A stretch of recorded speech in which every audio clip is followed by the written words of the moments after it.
27, 1904, at 2:35 p.m. precisely, in a gleaming new subway station 30 feet below City Hall, Mayor George B. McClellan, son of a famous Civil War general, officially opened the first subway in New York, recklessly throttling the first train up to full speed and racing uptown underground, towards a sleepy district 4 miles to the north, where the New York Times was just completing its brand new 22-story headquarters.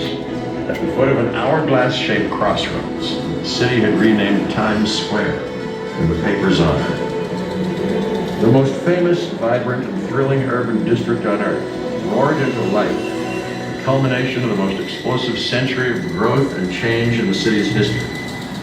As the center of New York surged up the island of Manhattan, following the path of a Native American trail, what the Dutch settlers had called Breedway, or Broadway.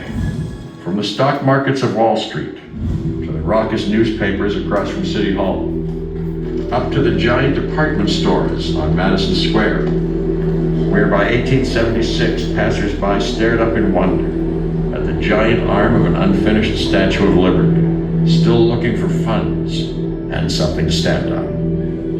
But it was in the next 3 decades that New York City would finish coming into its own on a spectacular scale, as millions upon millions of immigrants poured through the harbor and onto the streets of a city that by 1882 had become the first on earth to be lit by electricity. And that, as the clock struck midnight on December 31st, 1898, dramatically expanded its borders literally overnight to encompass a vast 5-borough metropolis, connected to itself by 1904 by what would become the largest subway system in the world. On New Year's Eve that same year, confirming its status as the new throbbing heart of the greatest city in America, immense crowds gathered in Times Square for the first time, for a publicity stunt dreamed up by the publishers of the New York Times, counting down the seconds to the stroke of midnight.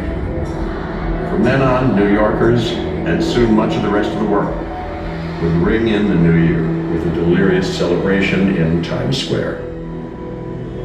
And it was only the beginning. In the years to come, the astonishing